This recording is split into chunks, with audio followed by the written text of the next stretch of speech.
Assalamualaikum warahmatullahi wabarakatuh. Perkenalkan, kami dari kelompok 1. Jadi pada kesempatan kali ini kami dari kelompok 1 akan mempresentasikan tentang salah satu startup atau perusahaan yang dimana kami akan memaparkan mengenai profil dan seputar hal-hal pengelolaan sumber daya manusia dalam startup syariah. Kemudian selanjutnya saya akan bertindak sebagai pemateri pertama. Baik, jadi startup atau perusahaan yang kami pilih di sini itu bernama Wardah. Itu Wardah Beauty Cosmetic Indonesia, yaitu produk kecantikan. Kemudian adapun dari profil Wardah ini, Wardah adalah merek kosmetik halal ternama di Indonesia di bawah PT Paragon Technology and Innovation. Sejak 1994, Wardah menjadi pelopor kosmetik bersertifikat halal dari MUI, khusus ditujukan untuk wanita muslim yang menginginkan produk kecantikan berbasis syariah. Produknya tersedia luas di gerai resmi e-commerce seperti Shopee, Tokopedia, serta apotek. Jadi visi dari Wardah ini menjadi brand kecantikan halal terdepan yang menginspirasi perempuan Indonesia untuk lebih percaya diri. Adapun sosok inspiratif dari Wardah ini yaitu CEO PT Paragon Technology and Innovation yang membawahi Wardah ini. Beliau bernama Nur Hayati Subakat. Selanjutnya kita masuk pada strategi rekrutmen. Jadi Wardah ini menerapkan strategi-strategi dalam rekrutmennya. Dan jadi yang pertama itu kriterianya itu berbasis nilai Islam. Jadi Wardah mencari kandidat yang tidak hanya kompeten di bidang kecantikan atau sains, tetapi juga memahami nilai-nilai syariah dan etika kerja Islami. Kemudian proses seleksinya itu meliputi tes kemampuan teknis dan wawancara perilaku untuk menilai integritas, amanah, dan kesesuaian dengan budaya perusahaan. Kemudian yang kedua itu inklusif dan anti diskriminasi.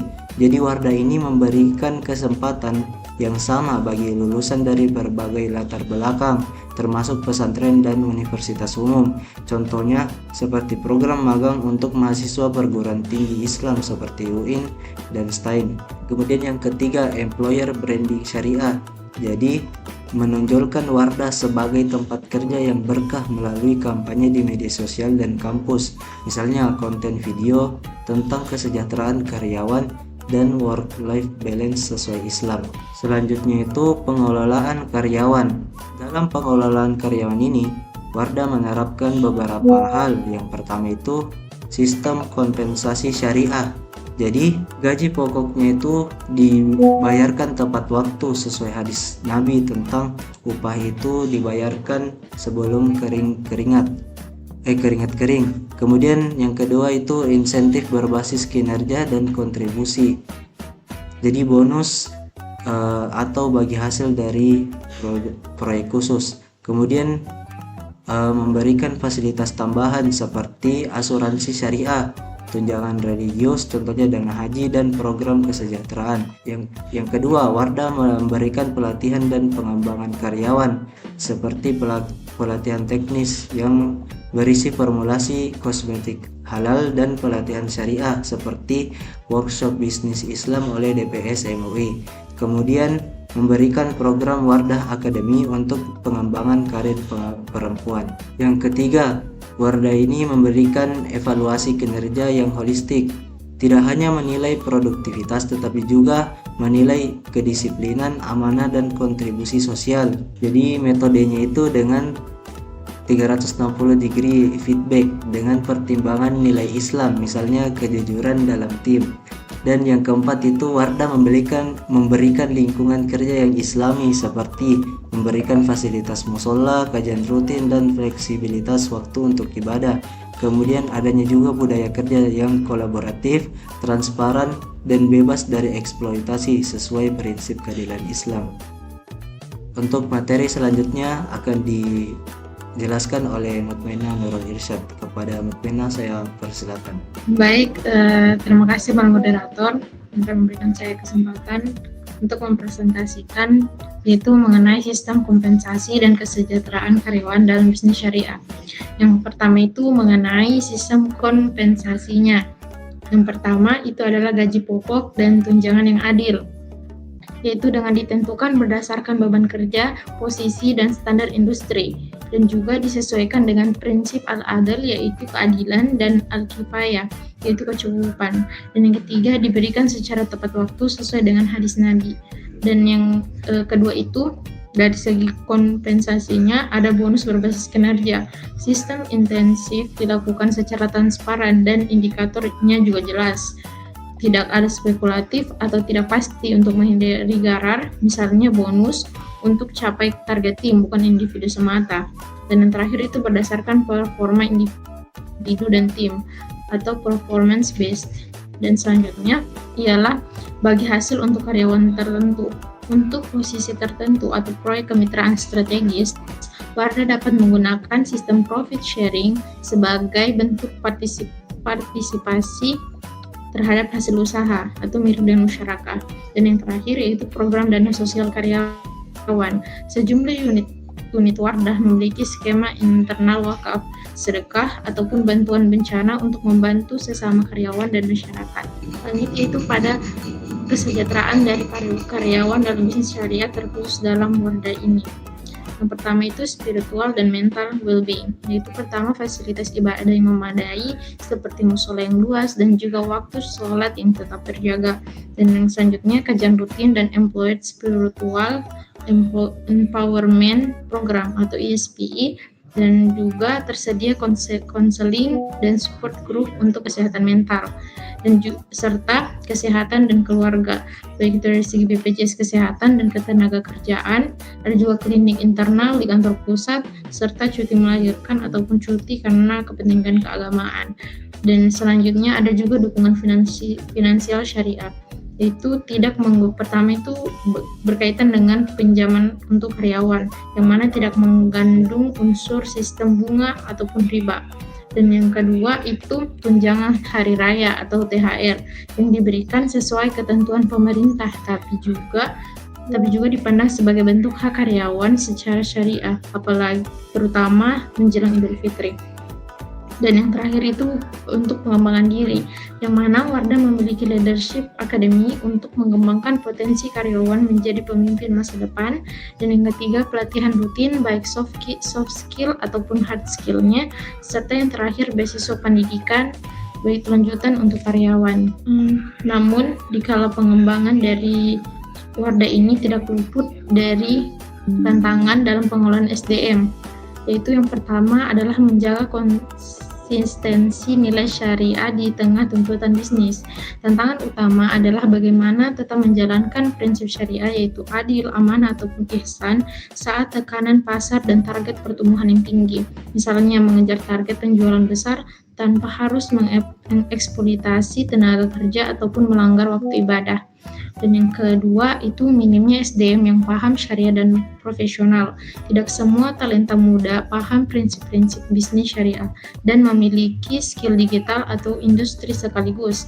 Misalnya HR yang tahu tentang akad kerja syariah, sistem kompensasi halal, tapi juga fasih teknologi manajemen SDM modern. Adapun tantangan selanjutnya itu terhadap kultur startup yang serba cepat, yaitu versus spirit Islami yang reflektif. Itu budaya startup cenderung fast paced dan kompetitif, sementara syariah mendorong ketenangan musyarakah dan keberkahan. Risikonya itu bisa stres, burnout ataupun konflik antar efisiensi dan etika kerja Islami. Dan yang terakhir yaitu transparansi dan profesionalisme dalam rekrutmen dan promosi, yaitu menjaga agar semua proses tetap adil, terbuka dan meritokratis, bukan karena kedekatan personal yang bisa mencederai prinsip keadilan dalam Islam. Adapun rekomendasi strategis pengelolaan SDM, yaitu pertama, bangun sistem HR yang berbasis nilai syariah digital. Gunakan aplikasi HR seperti Talenta ataupun Gajian yang disesuaikan dengan akad kerja halal, waktu ibadah, dan laporan kegiatan spiritual. Integrasikan KPI kerja dan KPI nilai, contohnya kontribusi sosial, kepedulian tim, dan etika kerja. Yang kedua, Kembangkan HR yang paham syariah dan teknologi. Latih divisi SDM agar memahami fikih muamalah, hukum ketenagakerjaan syariah, dan teknologi AHIS. Dan kedua, gandeng lembaga syariah sebagai mitra pembina internal. Dan selanjutnya ada juga fleksibilitas dan humanisasi kerja, yaitu terapan sistem kerja hibrid dan cuti ibadah, misalnya umroh ataupun kajian tahunan, dan jam kerja fleksibel agar ruh spiritual tidak tergerus. Dan yang kedua, libatkan karyawan dalam musyawarah keputusan penting agar mereka merasa bagian dari visi keberkahan. Dan juga yang keempat itu program peningkatan spiritual karyawan, yaitu HR Spiritual Framework, yaitu bangun sistem mentoring Islam berbasis senior junior. Yang kedua, program tahunan seperti retreat ruhiyah, halaqah Quran, dan in-house day trainer. Dan yang terakhir itu tingkatkan employer branding syariah, yaitu dengan mempromosikan Wardah bukan hanya sebagai tempat kerja, tapi sebagai tempat bertemu sebagai muslimah atau muslim profesional. Dan yang terakhir itu ceritakan kisah nyata keberkahan karir dan nilai-nilai kerja Islam dalam konten media sosial, seminar kampus, dan lain-lain. Baik, saya kembalikan ke moderator. Baik, selanjutnya kita masuk pada pertanyaan diskusi. Selanjutnya saya akan bertindak sebagai pemateri pertama yang akan menjawab pertanyaan pertama dan pertanyaan yang kedua. Pertanyaan yang pertama, bagaimana startup syariah dapat menarik talenta terbaik tanpa melanggar prinsip syariah dalam sistem rekrutmen? Jadi jawabannya itu yang pertama, employer branding yang unik. Jadi kita harus mempromosikan budaya kerja syariah yang dimana itu terdapat keberkahan dan keseimbangan kerja ibadah di media sosial dan kampus. Dan yang kedua, kita membuat rekrutmen yang berbasis nilai syariah. Jadi kita utamakan kompetensi dan kesesuaian nilai Islam seperti akhlak dan pemahaman bisnis syariah. Kemudian kita melakukan wawancara fokus pada etika kerja seperti apakah dia amanah dan apakah dia jujur. Kemudian yang ketiga itu kita memberikan kompensasi yang adil dan fasilitas syariah. Jadi seperti gaji yang kompetitif ditambah dengan insentif syariah. Kemudian fasilitasnya seperti waktu sholat yang fleksibel serta tunjangan religius. Kemudian yang keempat itu melakukan pengembangan karyawan seperti pelatihan gabungan skill teknis ditambah dengan menerapkan prinsip-prinsip yang syariah. Kemudian melakukan kolaborasi dengan pesantren atau kampus Islam untuk melakukan program kerjasama berupa magang. Contoh suksesnya itu seperti Wardah ini yang sudah berhasil merekrut konten kreator melalui program Beauty Squad yang berbasis nilai halal. Kemudian pertanyaan selanjutnya, apa perbedaan mendasar antara kepemimpinan Islami dan kepemimpinan dalam bisnis konvensional? Jadi perbedaannya itu ada pada 5 poin. Yang pertama, dasar nilai. Kepemimpinan Islami itu dia berlandaskan syariah, yang dimana dia harus amanah, adil, dan ihsan. Sedangkan konvensional itu dia berorientasi pada profit dan efisiensi. Kemudian dari segi tujuan, kepemimpinan Islami itu dia menjunjung tujuan untuk keberkahan dan kesejahteraan dunia akhirat. Sedangkan konvensional itu dia tujuannya untuk keuntungan materi dan pertumbuhan bisnisnya. Kemudian dari segi tanggung jawab, kepemimpinan Islami itu dia khalifah. Jadi dia itu bertanggung jawab ke Allah dan juga manusia. Sedangkan konvensional itu dia fokus pada tanggung jawab pada pemegang saham. Kemudian yang keempat itu gaya kepemimpinan. Kepemimpinan Islam itu dia menggunakan musyawarah atau syura dan kolaboratif dalam mencari kesepakatan.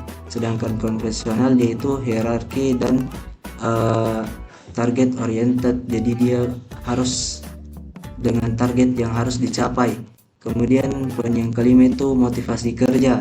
Kepemimpinan Islam itu dia motivasinya untuk ibadah dan juga pelayanan, sedangkan konvensional itu dia berdasarkan insentif materi atau bonus atau promosi dari perusahaan. Kemudian pertanyaan selanjutnya akan dijawab oleh pemateri kedua, yaitu Mutmainah Nurul Irsyad. Kepada Mutmainah saya persilahkan. Baik, pertanyaan selanjutnya yaitu, menurut Anda bagaimana kesejahteraan karyawan dapat meningkatkan keberkahan dalam bisnis syariah?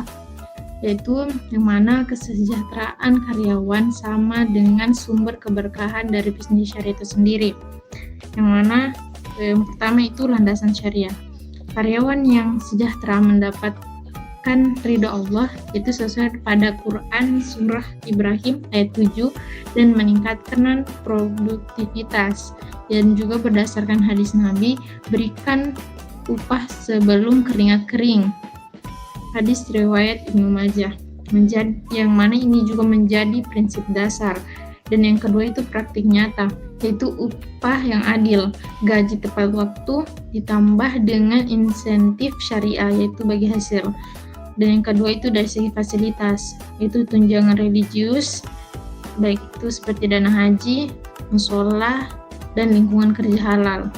Contohnya itu Wardah mencatat 30% penurunan turnover serta memperbaiki kesejahteraan, yaitu laporan Paragon dari laporan Paragon pada tahun 2023. Dan yang ketiga itu dampak keberkahan, baik itu dari segi spiritualnya itu doa karyawan yang tulus melindungi bisnis. Dari segi bisnis itu meningkatkan loyalitas, reputasi brand, dan keuntungan jangka panjang. Dan maka kesimpulannya ialah investasi pada kesejahteraan karyawan bukan sekedar biaya, tapi jalan menuju keberkahan yang seimbang dunia dan juga akhirat. Baik, saya kembalikan ke moderator. Baik, sekian presentasi dari kami. Terima kasih atas perhatiannya dan mohon maaf jika ada kesalahan. Wabillahi taufiq wal hidayah. Wassalamualaikum warahmatullahi wabarakatuh.